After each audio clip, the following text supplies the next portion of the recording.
we're going to have a long study. I am not an exciting teacher. We're going to get technical because you study the Bible. Just as you study algebra, you don't preach algebra. It'd be a big problem if we preached algebra.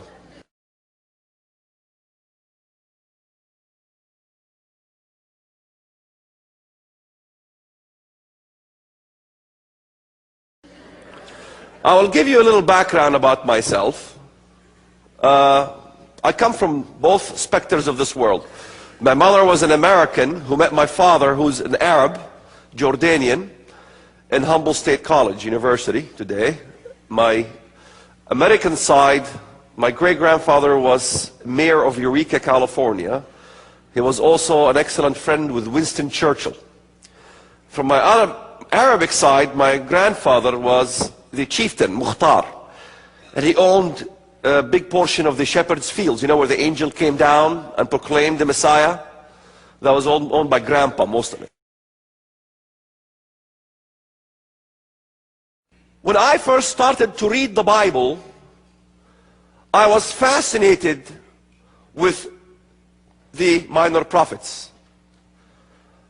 I began to see very quickly that the good guys that I knew were the good guys were the bad guys in the Bible. And the bad guys in the Bible were my good guys. Something was very fishy.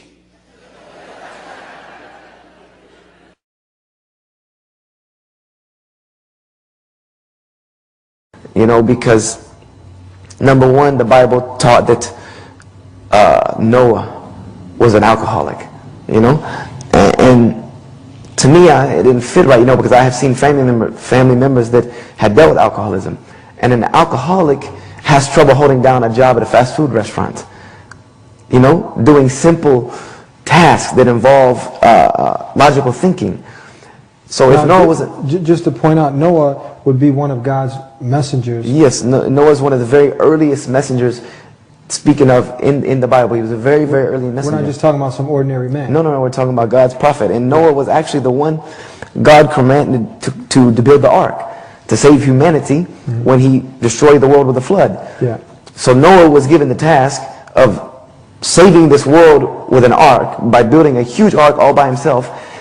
And I'm thinking to myself, how does an alcoholic accomplish this? Number one, how does he know that it was God speaking to him if he was drunk? Now, what does the Bible actually say about him drinking? That he was a drunkard and would be passed out in this drunken state. It refers to him, Noah was a drunkard. Yeah. This statement is in the Bible. It says Noah in the Bible was a drunkard. Okay. So this didn't make sense to me. How could Noah be a prophet of God, build an ark to save humanity? He was an alcoholic. You know, so you know, I kind of let that roll off my back. You go a little farther.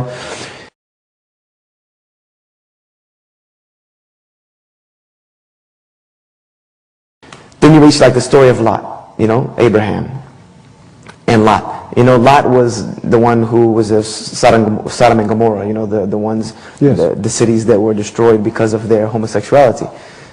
It is said that Lot's daughters got him drunk, basically doped him up and slept with him, and then bore children through this incest. You know, and again, this is supposed to be a prophet of God.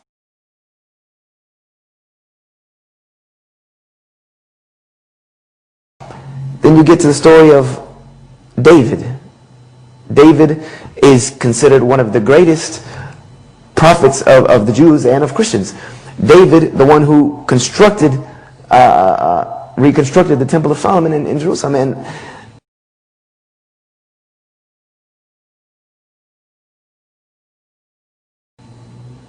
you get to his story, and his story in the Bible says that he saw a woman, Bathsheba, and she was, you know, laying out sunbathing or whatever, and decided that he could not control his desires, that he wanted her. So he took her, slept with her, basically raped her.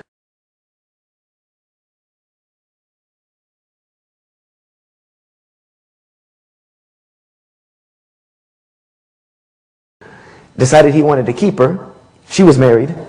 So, and her husband was one of the generals in his army, so decided the way I need to clean this up was he sent a letter to his armies, because they were at war at that time, sent a letter to his generals that when the battle gets fierce, leave Uriah.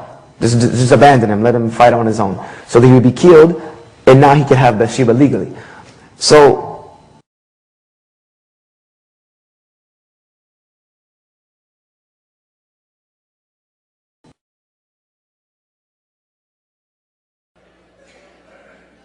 I began to see that my Mahdi was your Antichrist. And your Christ was my Antichrist.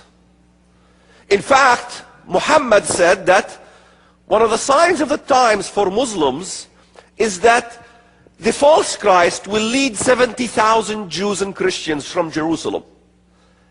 Satan even knew that there will be a unity between Christians and Jews in the ends of time.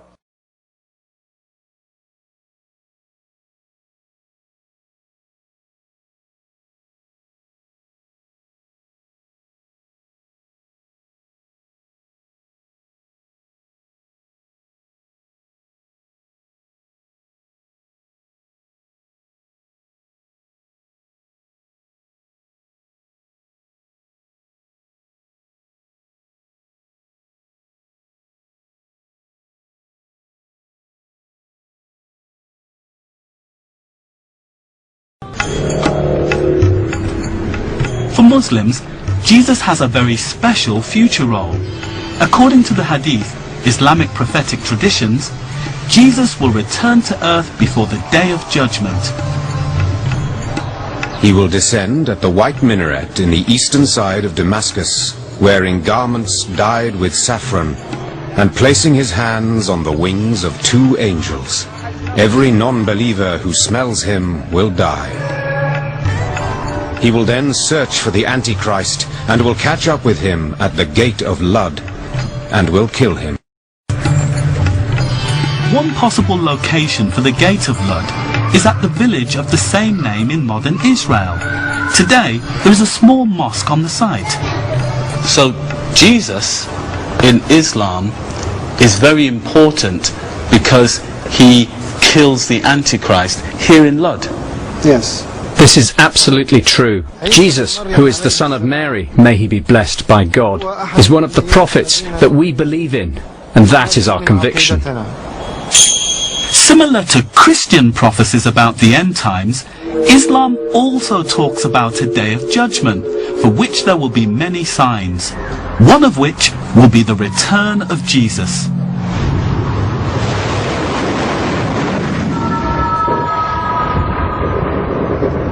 When is the Day of Judgment? Will it come soon? Nobody knows.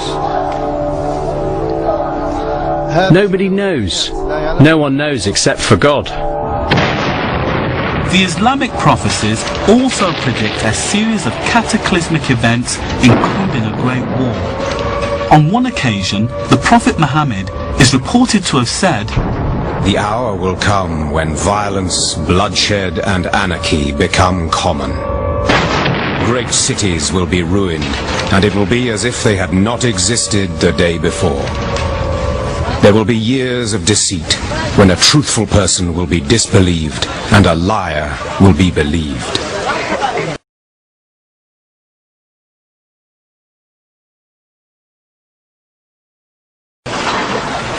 We Muslims advise Christians, or rather the people of the West, to pay attention to the teachings of Christ. Otherwise, peace will not exist among those peoples.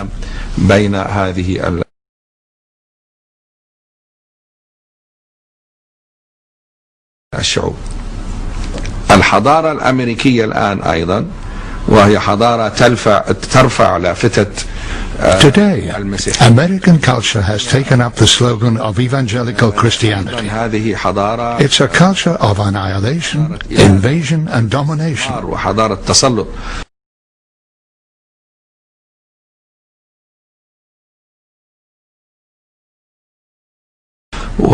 I don't need to remind you about what is happening in Iraq and Afghanistan. This is domination over those people.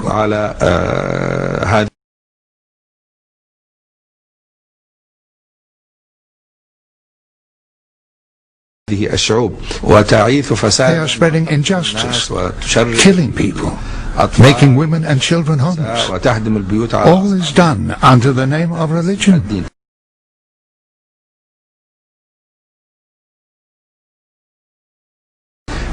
Do you think Jesus will come back soon?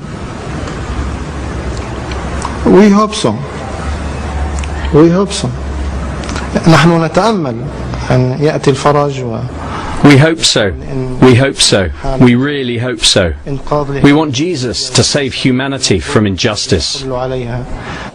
After killing the Antichrist in the run-up to the Day of Judgment, Muslims believe Jesus will then live for another 40 years, have a wife and children, and die a natural death.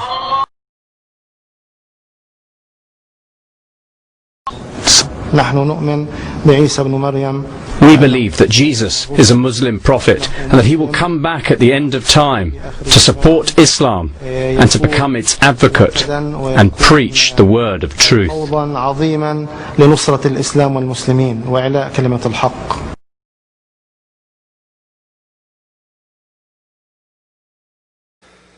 Because you study the Bible.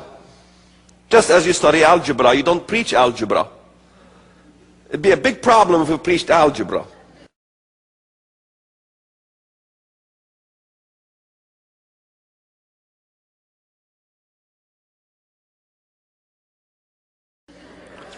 I will give you a little background about myself.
We're going to have a long study. I am not an exciting teacher. We're going to get technical.